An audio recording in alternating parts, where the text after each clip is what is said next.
Assalamualaikum warahmatullahi wabarakatuh.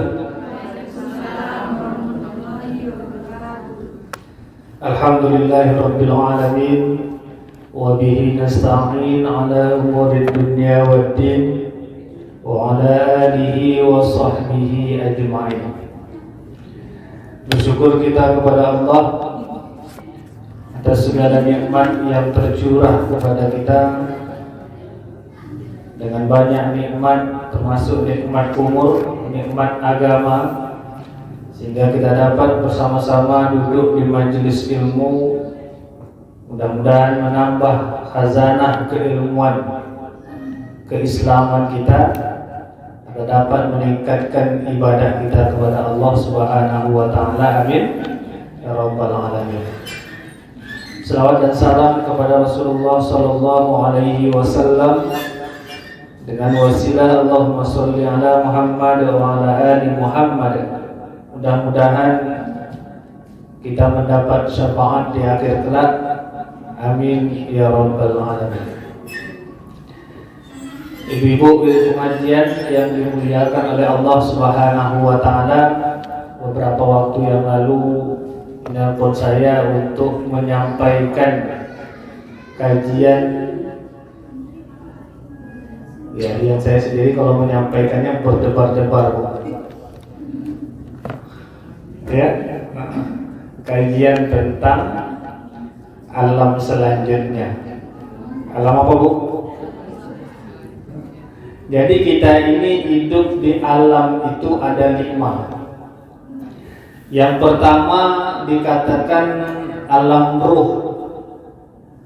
Kita diciptakan sejak awal mula penciptaan itu, semuanya manusia sudah diciptakan sampai kepada manusia yang terakhir diciptakan di alam ruh, di Lauhul Mahfuz.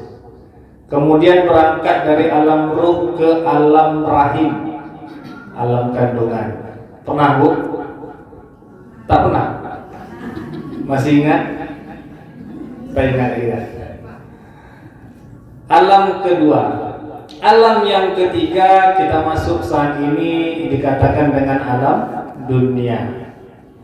Setelah alam dunia masuk ke alam kubur. Ini tak tahu atau pura-pura tak tahu nih. Alam kubur atau alam barzakh. Setelah alam barzakh yang terakhir masuk lagi ke alam akhirat. Nanti alam akhirat ada lagi tingkatan-tingkatannya. Dari kelima alam ini, yang disuruh kita ibadah itu hanya alam dunia. Ini Ustazah adanya. Senang gak? Wajah, kemarin baru di sana ya. Ibu-ibu yang dimuliakan oleh Allah Subhanahu wa taala, pada hari ini kita coba membahas tentang alam barzakh, alam kubur. Kata Allah dalam Al-Qur'an surat Yunus ayat ke-49, likulli ummatin ajal, tiap-tiap umat itu ada batas waktu. Faiza jaa ajaluhum, apabila sudah sampai waktunya, ajalnya, la yastakhiruna as-sa'ah, tak dapat ditunda walau sebentar. Wala yastaqdimun, tak dapat dicepat juga walaupun sebentar, sesaat. Ibu-ibu yang dimuliakan oleh Allah Subhanahu wa taala, kira-kira yang di musholla ini udah siap mati belum? Nah, belum. Kacau juga nih. Kenapa belum siap mati? Ada segini umurnya sikit di bawah Malik. Mau tidak mau, suka tak suka harus siap mati. Siap mati, tapi jangan nekat mati. Ada enggak orang nekat mati? ada. Timbul pertanyaan, bolehkah kita meminta mati? Nah, ini kita coba bahas buku yang dikarang oleh Imam Al-Qurtubi. Judulnya Di Balik Tabir Kematian, Alam Akhirat dan Kiamat. Bolehkah kita ini minta mati, ya Allah, mati aja lah aku, ya Allah? Nah. Boleh tak, Bu? Jawab aja, Bu. Kalau boleh cakap boleh, tak boleh cakap tak boleh. Atau bisa boleh, bisa tak boleh, Ustaz. Bolehkah manusia minta mati? Jawabannya adalah tergantung niat. Innama a'malu binniyat. Kita tidak boleh meminta mati karena kita ini hidup di dunia tak sanggup menahan ujian dari Allah. Tak boleh. Misalnya kemiskinan, sakit yang tak sembuh-sembuh, hutang keliling pinggang, tak keliling pinggang lagi, ujung rambut sampai ujung kaki berkeliling. Akhirnya berdoa kepada Allah, ya Allah, aku tak sanggup hidup di dunia ni, Allah. Hutang aku dah banyak, tak sanggup rasanya membayar. Matikan sajalah aku, ya Allah. Maka permintaan seperti itu hukumnya haram.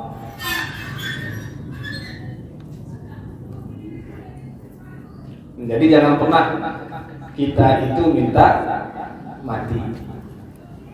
Ya. Ibu-ibu yang dimuliakan oleh Allah Subhanahu wa taala. Ini hadis yang diriwayatkan oleh Anas radhiyallahu an. Rasulullah sallallahu alaihi wasallam bersabda, "Janganlah kalian berharap mati karena cobaan yang tengah menimpanya. Jika ia memang hendak berharap mati, hendaklah ia berdoa, peliharalah hidupku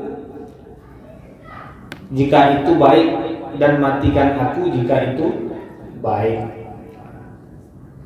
Itu yang diriwayatkan oleh Anas. Artinya kita memang tidak boleh mengharap akan kematian. Ibu-ibu yang dimuliakan oleh Allah Subhanahu wa taala.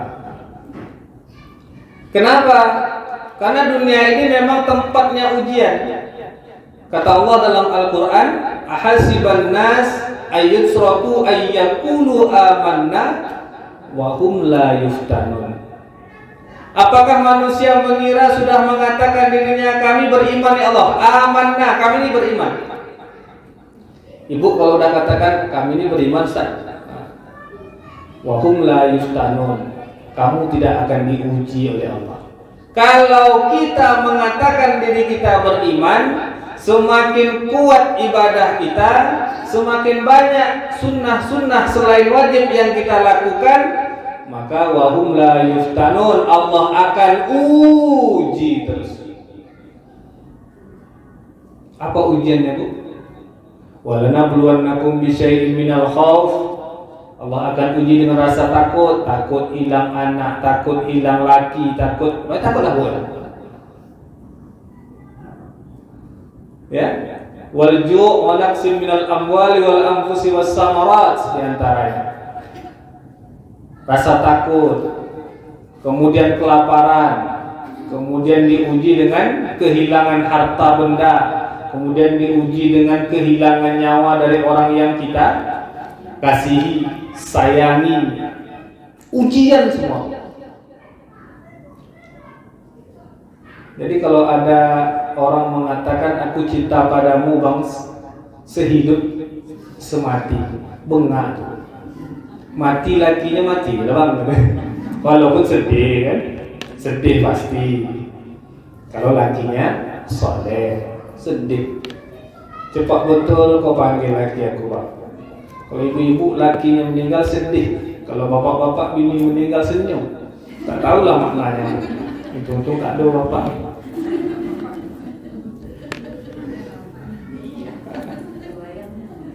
Ya, karena jarang ibu-ibu kalau ditinggal suami itu nikah lagi, jarang. Begitu juga sebaliknya, suami jarang tak nikah lagi kalau ditinggal. Maksudnya jarang tak nikah lagi bu? Jarang bu, ada satu-satu. Ibu-ibu yang dimuliakan oleh Allah Subhanahu wa Ta'ala, kematian itu bukan berarti kemusnahan semata. Jangan kita menganggap bahwa kita mati itu habis perkara. Tidak. Ya, tidak. Jadi kematian itu adalah mulainya perkara. Karena di dunia ada perkara, semua ujiannya. Tapi masuk kita ke alam barzakh, mulailah perkara kita. Artinya apa? Tadi dikatakan kalau kita mati karena kita banyak hutang, maka di alam barzakh bukan selesai, malah makin parah. Kalaulah kita meninggal dunia hanya gara-gara kita susah hati kita, tapi di alam kubur belum tentu kita selamat daripada pertanyaan kubur. Jadi itu yang perlu ditanamkan dalam hati. Kalau sesulit apapun ujian kita, jangan sampai minta mati. Kasar betul Ustaz, mati pula. Kata mati tak kasar. Karena dalam Al-Quran itu kan memang mati maknanya. Tidak ada maknanya meninggal dunia. Karena di bahasa Indonesia kan kalau mati itu tak sedap sebutnya. Kalau mau lebih halus lagi, meninggal dunia. Ya. Karena yakinlah bahwa ujian Allah itu yang diberikan kepada kita itu belum seberapa. Karena ujian yang paling berat itu apa? Kepada al-anbiya, kepada para nabi. Yang kedua summal auliya, kepada para aulia. Yang ketiga summal ulama, kepada para ulama. Yang keempat summal amsal fal amsal ukhtulian nas ala hasaddin. Kemudian kita lagi yang bawah. Berapa banyak ulama kita yang dipenjara, termasuk Buya Hamka dan ulama-ulama terdahulu. Banyak ulama-ulama yang mendapat ujian dari Allah. Tapi apa kata para ulama? Bersyukurlah kami masuk ke dalam penjara. Kenapa? Di sanalah lebih dekat kepada Allah Subhanahu wa Ta'ala. Berapa banyak karya Buya Hamka lahir daripada di dalam penjara. Jadi kita jangan menganggap ujian itu dari kacamata negatif saja. Ambil iktibar, ambil pelajarannya dari ujian yang diberikan oleh Allah Subhanahu wa Ta'ala. Ibu-ibu yang dimuliakan oleh Allah Subhanahu wa Ta'ala, kematian itu memang merupakan satu malapetaka yang besar.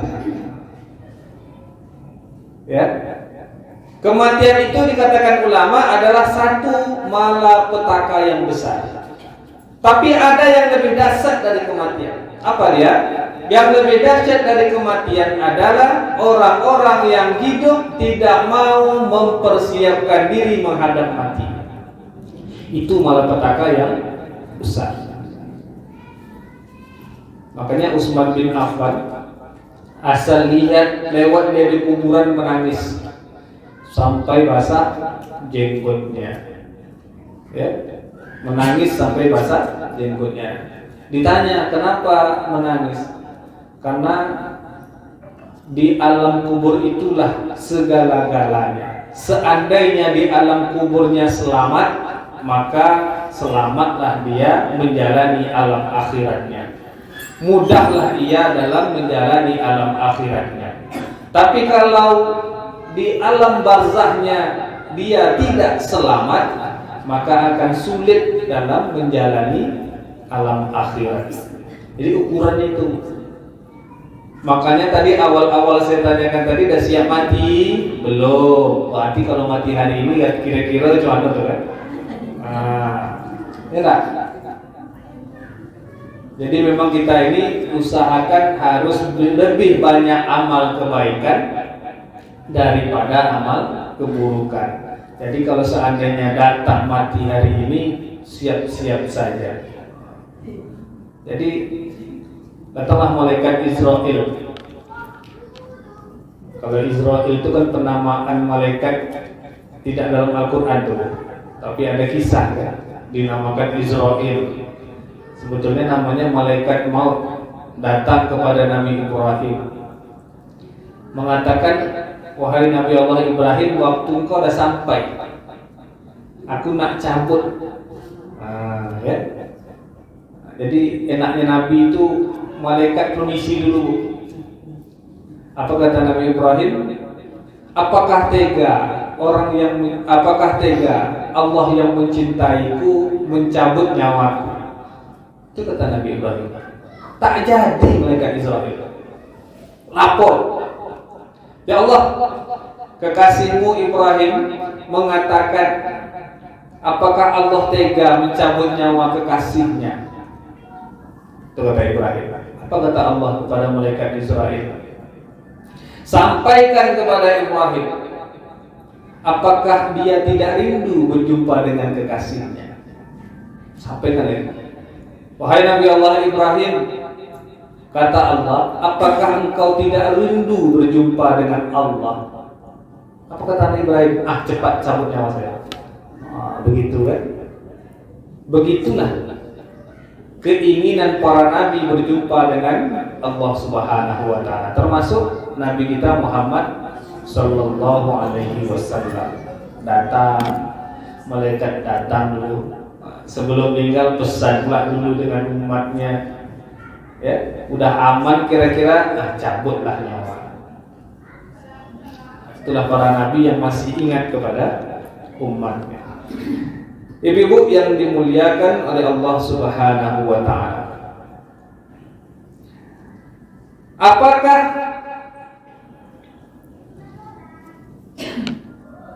menurut Sahal bin Abdullah At-Tastari berkata, salah seorang dari kalian tidak akan mengharapkan kematian kecuali 3 orang. Kita ini pasti tak mengharapkan kematian, ya. Tak ingin mati. Kalau suruh mati, bu, enggak. Mati, bu, enggak. Ngapo? Kalau bisa, nantilah. Ya kan? Tapi ada 3 golongan orang yang tidak takut mati. Yang pertama adalah golongan orang yang tidak mengetahui apa yang akan terjadi setelah mati. Inilah orang yang suka bunuh diri. Bagi dia mati itu finish, habis, selesai. Ya. Kalau dia berhutang kemudian bunuh diri, mati dia beranggap habislah, selesai, tidak ada apa-apa lagi, maka saya menghilanglah selama-lamanya. Itu orang yang tidak punya ilmu akan menghadapi kematian dan menghadapi setelah mati. Ya.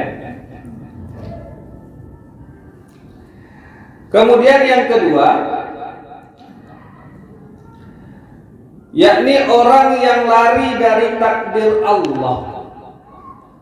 Lari dia dari takdir Allah. Ini juga orang yang tidak takut akan kematian. Yang ketiga, orang yang sudah sangat rindu untuk bertemu dengan Allah Subhanahu wa taala. Ini ada di antaranya orang-orang yang imannya kuat, ibadahnya bagus, ya. Jadi sudah rasa rindu untuk bertemu dengan Allah ini. Nanti kita sampaikan orang-orang yang sudah sangat rindu kepada Allah Subhanahu wa taala. Ibu-ibu yang dimuliakan Allah, itu adalah bagi orang yang tidak dibolehkan minta meninggal dunia, tak boleh berdoa minta mati. Yang kedua, dibolehkan berharap untuk meninggal dunia karena ada kerinduan berjumpa dengan Allah, bukan berarti lari akan dunia. Sebagaimana diriwayatkan Umar bin Khattab, dia berdoa kepada Allah, ya Allah, kata Umar bin Khattab, kalau seandainya sampai usiaku dan aku sudah tua, maka ambillah nyawaku, bukan berarti aku adalah pemimpin yang tidak bertanggung jawab. rindunya kepada Allah Umar bin Khattab. Berdoa dia kepada Allah, ya Allah, begitu rindunya aku kepadamu ya Allah, seandainya engkau izinkan aku meninggal dunia, ambillah nyawaku ini, namun bukan berarti aku minta ini karena aku lalai terhadap tugasku sebagai khalifah. Sebulan setelah berdoa itu, Umar bin Khattab pun dipanggil oleh Allah Subhanahu wa ta'ala. Jadi sini ada perbedaan-perbedaan. Jadi yang satu tidak boleh itu karena lari dari takdir Allah, karena tidak kuat terhadap ujian dunia. Tapi kalau yang satu lagi ini karena merasa sudah begitu rindunya kepada Allah Subhanahu wa ta'ala. Namun doanya bukan ekstrim, ya Allah meninggalkan aku, tidak. Tapi berdoa berharap, ya Allah, seandainya amalku ini sudah cukup untuk menyelamatkan aku di hadapanmu, maka matikanlah aku. Ya, ini beda konsep. Kalau yang satu adalah orang yang berputus asa, tapi yang satu lagi adalah orang yang rindu untuk bertemu Allah Subhanahu wa ta'ala. Ada lagi juga, kiamat tidak akan terjadi apabila orang yang lewat di samping kuburan mengatakan mereka lebih bahagia daripada aku. Pernah itu tahu? Ibu lewat kuburan mengatakan orang dalam kubur itu lebih baik daripada aku yang di atas. Kalau belum berarti masih lama lagi kiamat. Karena kita berdoa, ya Allah, jangan sampai di saat aku hidup di situ pula ada kiamat. Karena dahsyatnya kiamat itu, ya, dahsyatnya kiamat itu gelapnya hari. Jadi sebelum matahari terbit dari barat itu gelap. Saat orang sholat subuh, sekali pagi matahari tak timbul-timbul. Matahari tak timbul-timbul.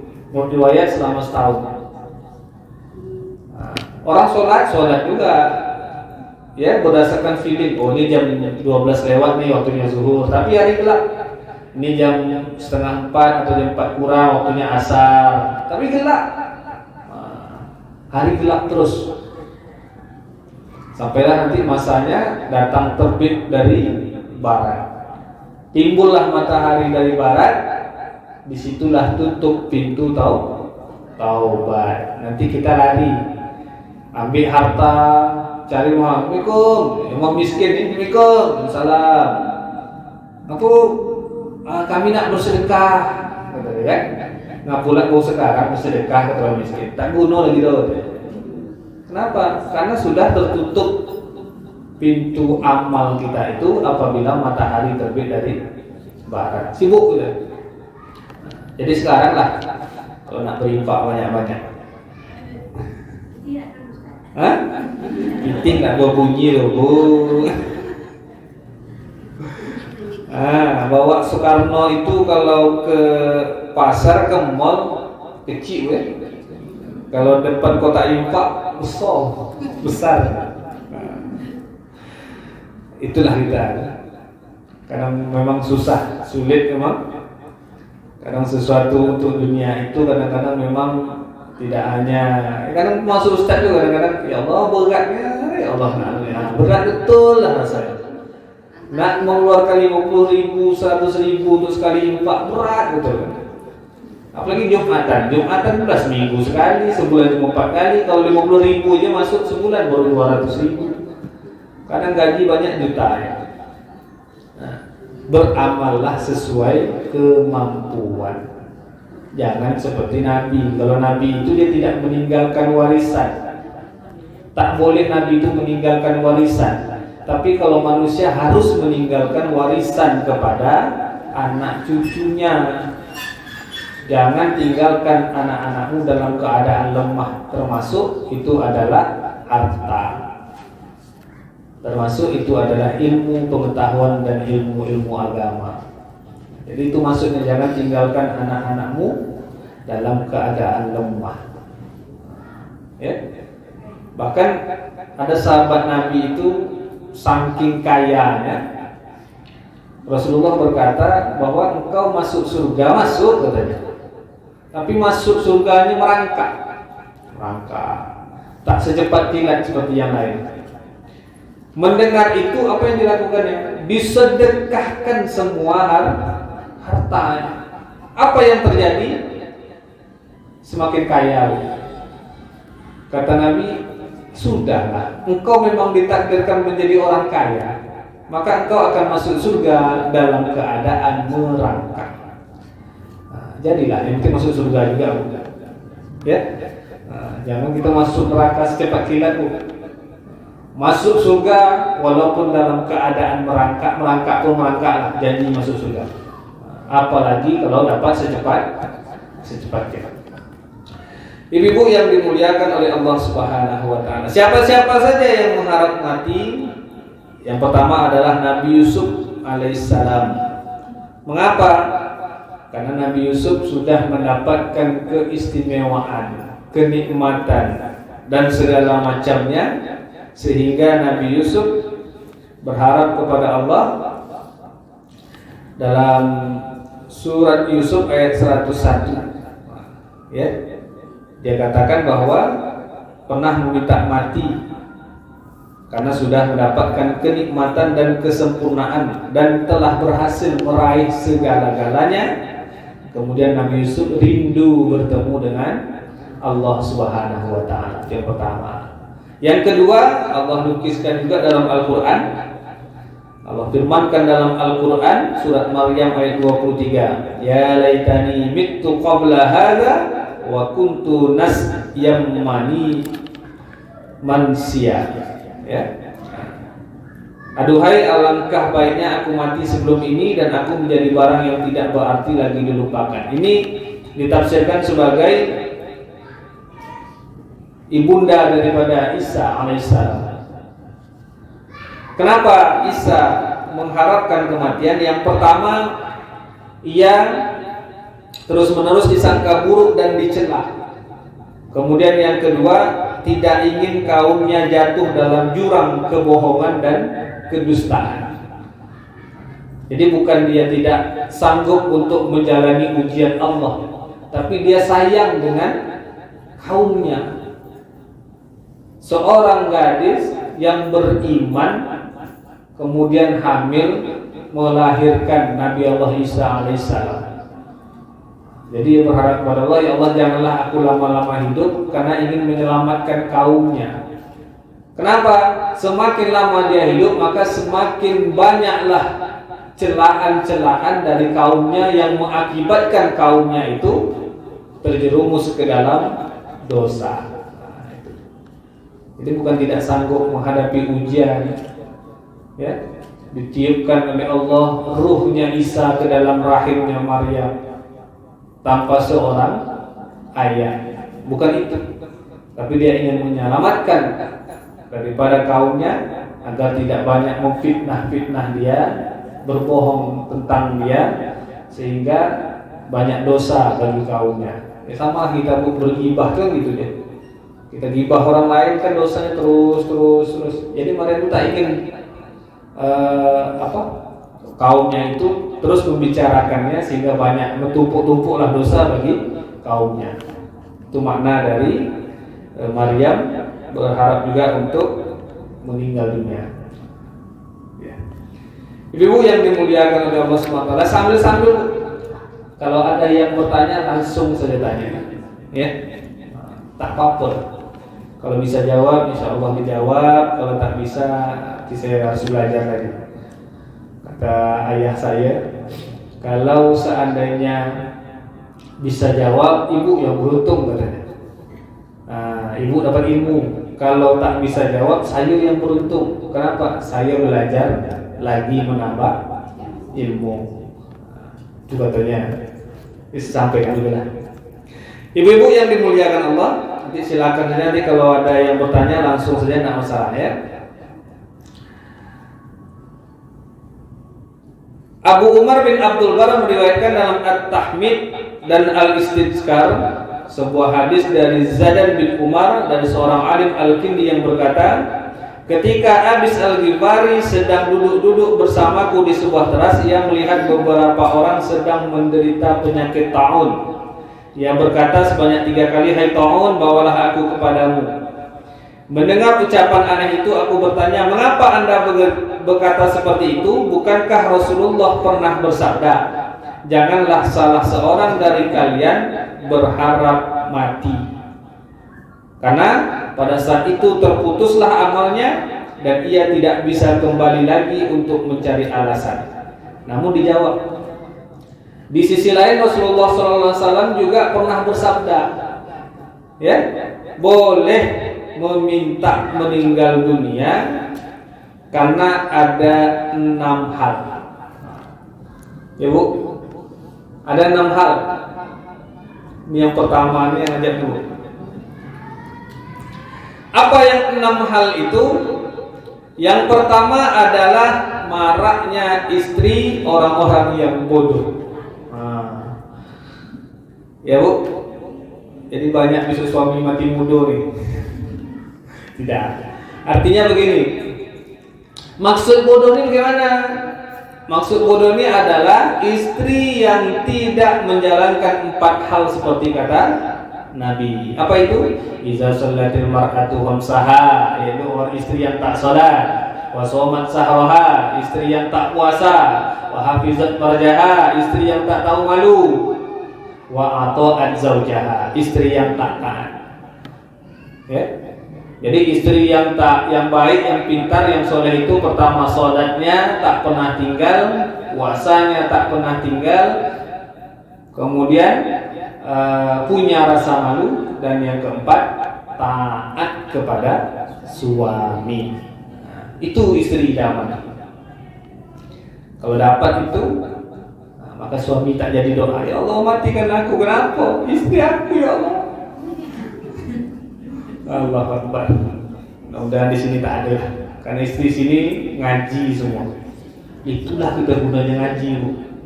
Dengan mengaji tambah ilmu agama, dengan tambah ilmu agama berubahlah kita ke arah yang baik. Ya. Kalau suami mati gimana itu? Mati dia bawa. Suruh suami mati. Ini apalah masalahnya? Ya, harus jelas masalah ini.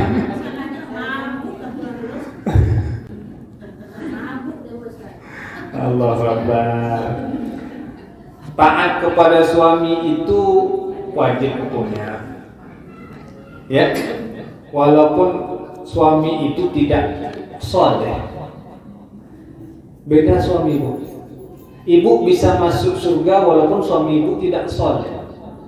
Tapi kalau suami tak mendidik istrinya menjadi istri yang soleha, beriman seorang, ya kan?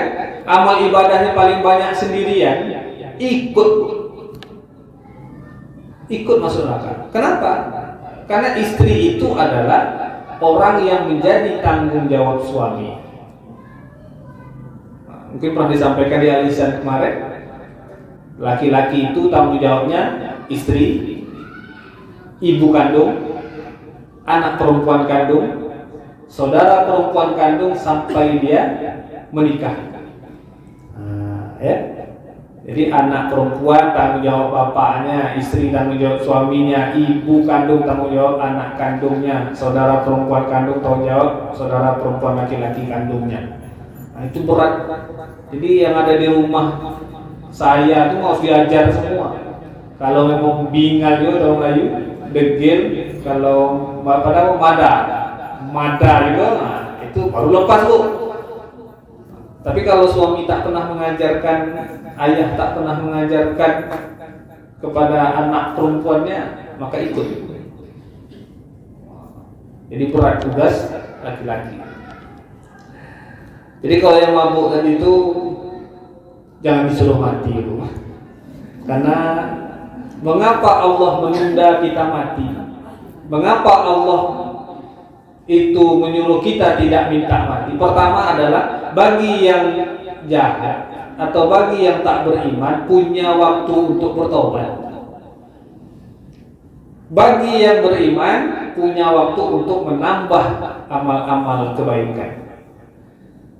Apa yang dilakukan istri apabila menjumpai suami seperti itu? Berdoa kepada Allah. Bangun tengah malam, ya Allah, jodoh aku ni Allah, suami aku ni Allah, ujian buat aku ya Allah. Bukalah pintu hidayah untuk suamiku ya Allah. Jangan doa mati, tak selesai masalah. Nanti doa mati yang lain pula masalahnya. Kalaulah seandainya doa kita diijabah oleh Allah Subhanahu wa taala di waktu-waktu yang mustajab, di antaranya sepertiga malam, kan senang hari. Suami masih ada, besok rajin sholat, ya kan? Berkewajiban terhadap keluarga, aman kita. Nah, itu yang kita harapkan. Mana tahu Allah itu kan membolak-balikkan hati manusia. Jadi minta kepada Allah itu yang baik-baik. Makanya kita ini tidak akan Allah kabulkan permintaan doa kita untuk orang lain itu yang tak baik. Ya Allah, kecil juga tuh. Ya Allah, kawan aku lihat betul ya Allah, nanti kita jalan tembak petir.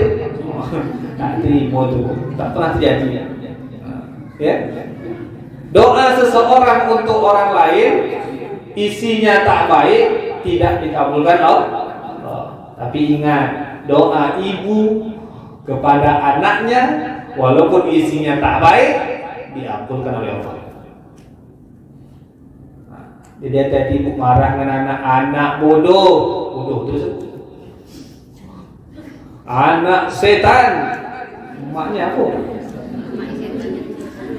Cakapnya anak dia anak setan, mati emak dia setan. Jadi banyak kisah. Makanya kan Ustaz Somad tuh kalau seandainya ada suami istri, bapak pemabuk, istri solehah, insya Allah anak selamat.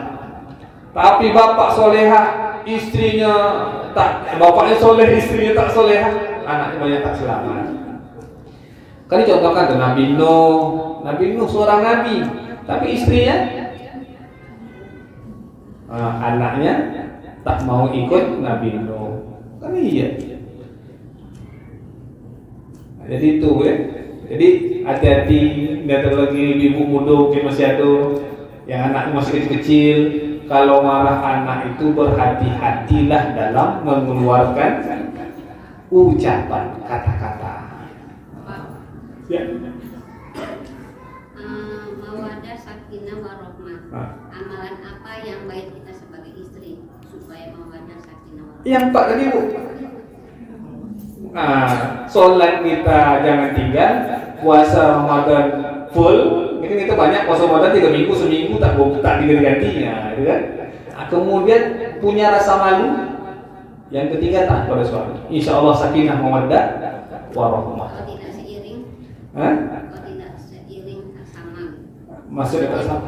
Antara suami lain, istri lain. Memang tak sama Bu, suami istri kan memang tak sama.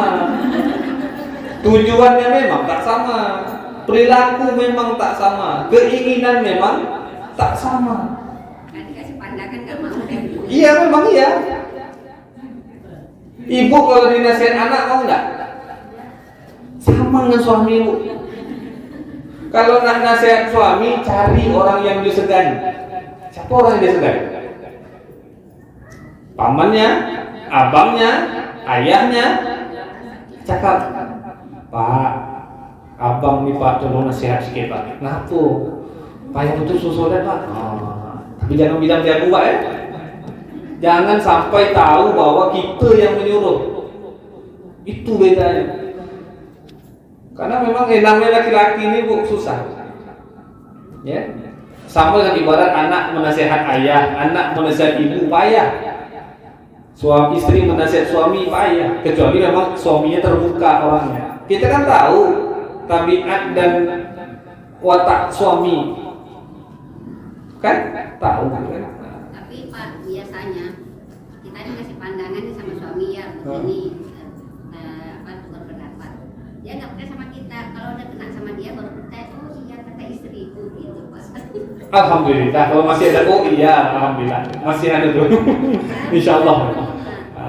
Cuma kita yang namanya mengemukakan pendapat bisa diterima, bisa tidak. Diterima alhamdulillah, tak terima jangan sedih. Itu aja lah konsep. Konsep kita tuh begitu ya.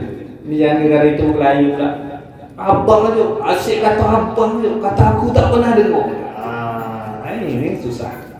Assalamualaikum warahmatullahi wabarakatuh.